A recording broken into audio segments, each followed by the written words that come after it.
Hello, my name is Russell Myers. Welcome to Issues Unite. Let's talk about tactic signaling. Don't understand what that means? Let's say that you're in a fist fight, and you decide for some ungodly reason that you're going to tell your opponent, I'm going to hit you in your nose, and your opponent knows you actually intend to hit them in the nose, and that's the only punch you intend to throw. What's your opponent going to do? They're going to block their nose. You just told them what to expect, and that this is how you're going to, how they can negate it. So this is used in politics when somebody doesn't intend to do something. Let me bring up two actions by Bernie Sanders in the recent and current past. Okay? When the rescue, I'm not going to call it a stimulus, rescue package was up before the Senate, and so was the defense budget. Sanders said, well, then I'm not going to vote for the defense budget until there is an open floor vote on this rescue package. That signaled to not the Republicans, to the Democrats, the 41 Democrats who voted to bypass any vote on the rescue and go straight to the defense budget vote. He told them well in advance what he was going to do. Well, now he is doing the exact same thing, and has been for weeks, regarding budget reconciliation for several things. He is stating exactly what he intends to do. Not so that you are, it's so that you're cheering for it. But what is the end outcome going to be?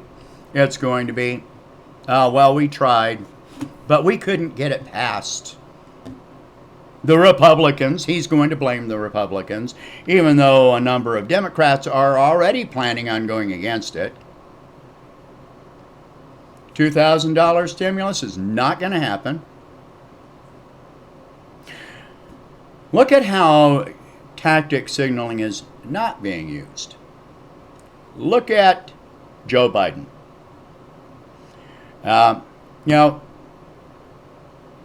He's trying to push his American Rescue whatever package. That doesn't include a $2,000 pay check to Americans in need.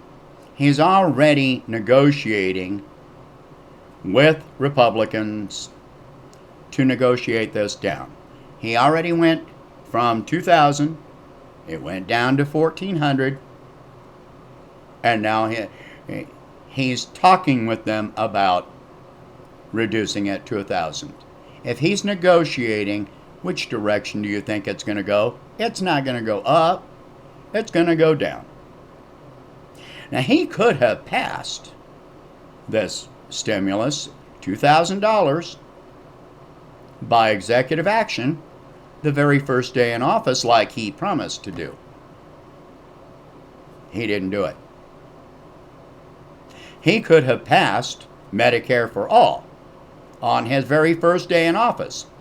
It's a pandemic. It's a national emergency. He claims it's a war. Did he do that? No. In fact, while he was campaigning, he said if Medicare for all came across his desk, passed by the House and the Senate, then he would veto it. He made that clear. And now he's pushing reinstituting the ACA, including the individual mandate.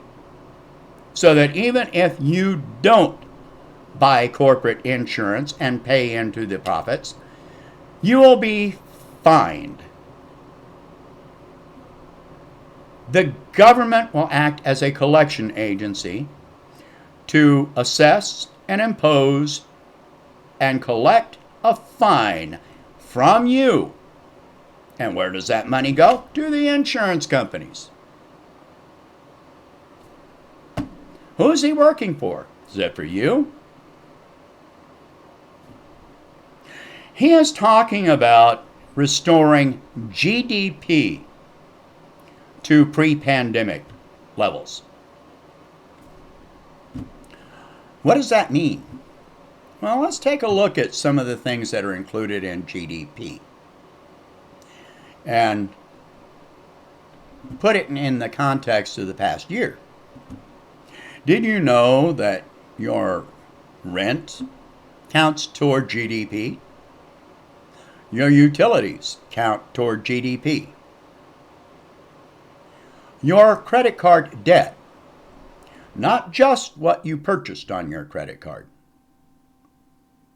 but your credit card debt itself, the interest, counts toward GDP because these are considered services.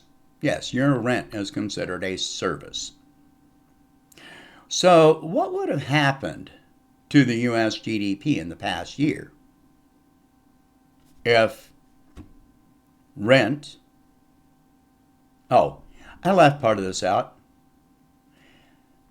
The fact about it is, these debts do not have to be collected to count toward GDP. They merely have to be assessed so that your debtor can report it as income owed toward them. Accounts receivable. Funny how that works, huh? You know what doesn't count toward GDP? Your wages. Not until you spend them. Yeah. So what would have happened in the past year if, as I had said, the crisis had been stopped? The eviction moratorium had instead been turned into a moratorium from banks collecting mortgages, including commercial mortgages on residential properties. Then all of this rent that has been piling up would not count toward GDP.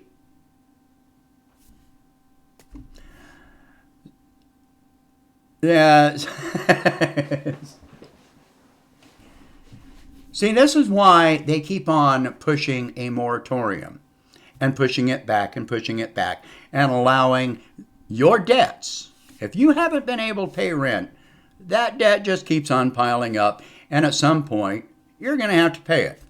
Now, at some point, what the government might do is turn around and say, okay, well, we'll pay your rent. Well, okay. Or more likely, we'll loan you the money so that you can pay the rent. We're going to pay it directly to your landlord, but you are liable to pay it back over time. How many years are you going to have to pay on it?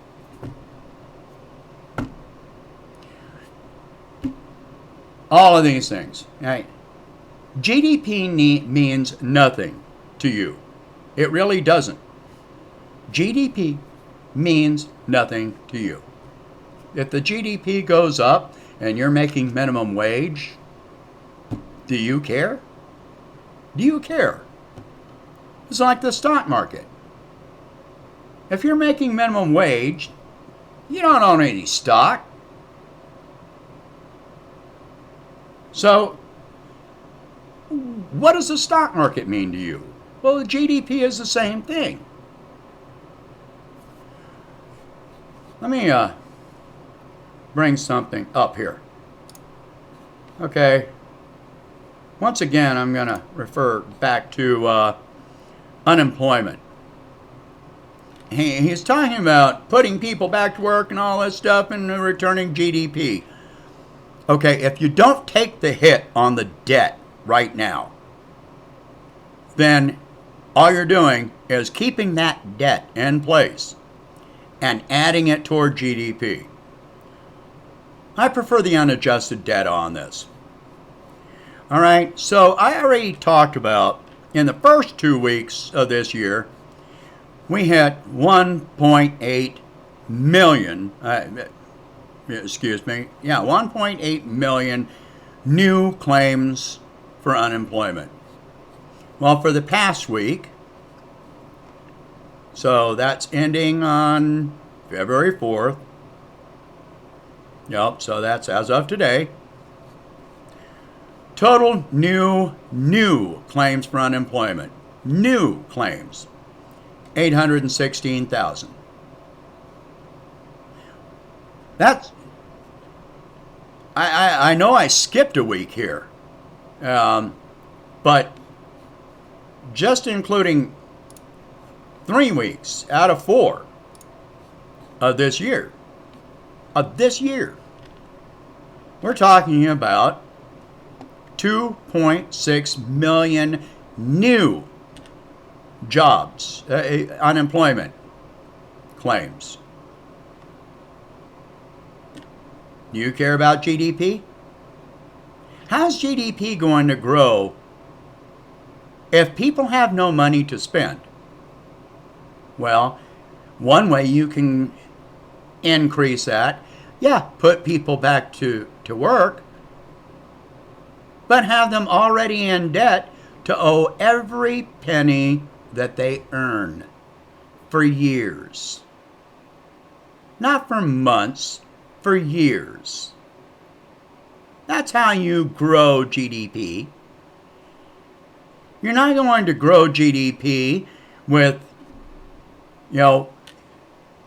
tens of thousands of closed retail locations. How are you going to put people back to work where jobs no longer exist? We saw over 20,000 retail closures last year alone. We saw 10,000 the year before. It's only January and it's being predicted at least 10,000 retail closures this year.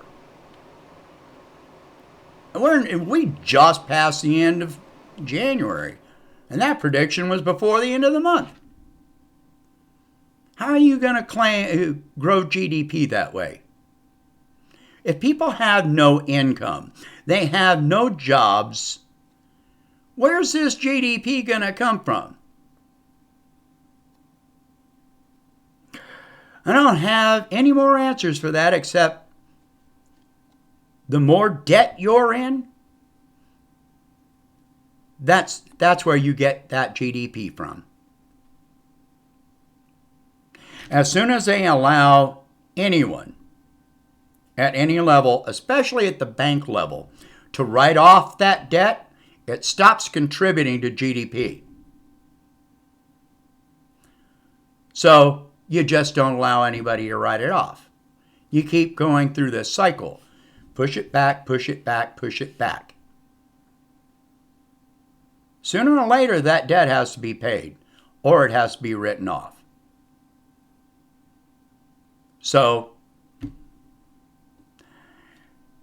these are all false claims, and all this tactic signaling.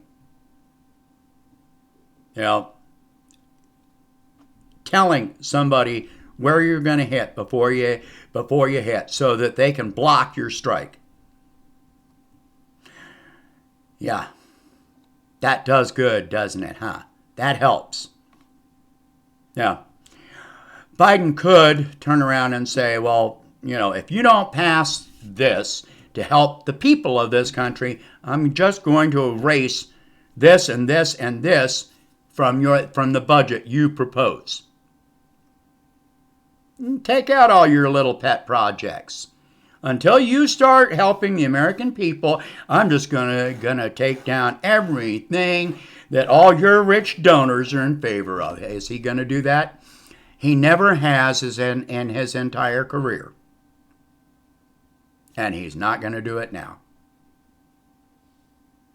So that's why Biden is not using tactic signaling, because he's working with the very people that are going to eliminate anything that helps you. Make no mistake about it. But we can build more bombs and send more troops to Syria and Iraq and threaten Russia and China and so forth and so on.